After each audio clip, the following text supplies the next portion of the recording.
Lungkot, nakakalungkot, nakakalungkot. Times 3, no?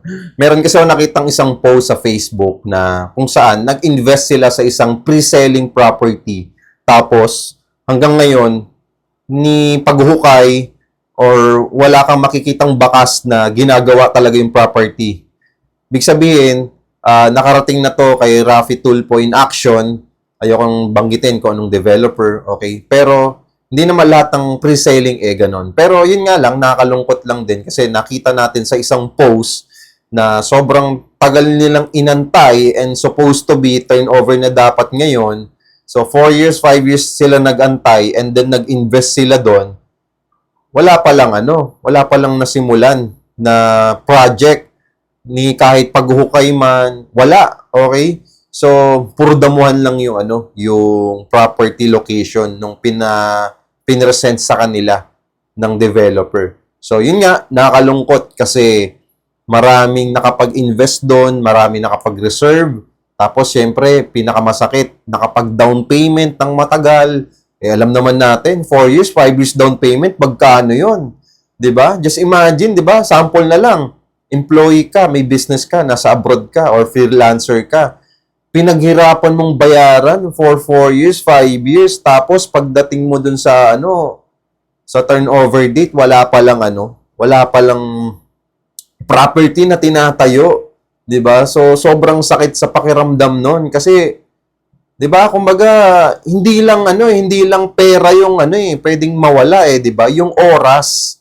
Kasi alam naman natin yung oras, yung excitement, tapos yung value ng pera mo, na-invest mo dun sa walang nangyari, dapat ininvest ko na lang to sa iba. Sana may nangyari pa. Sana nag-appreciate pa yung value ng property kung sa iba ako nag-invest. Okay?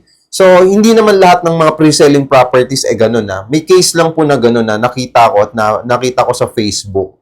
Okay? Kung alam niyo yun, i-comment niyo po sa video na to para maging aware din po yung iba. Yun nga, nakakalungkot kasi sobrang dami nag-invest doon sa property developer na yon. And yun nga, nakakalungkot kasi hindi nila nakita yung pinaka-turnover ng property, hindi natapos yung pre-selling project.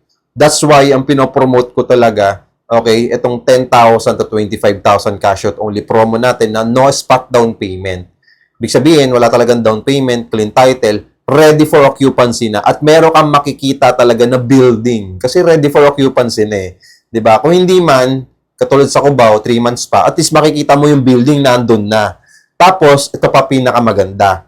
Hindi masakit sa bulsa yung down payment. Okay? Reservation fee lang yung kailangan mo. And then, kami nang bahala mag-process. 30 to 90 days process, pwede mo na kagad makuha yung susi.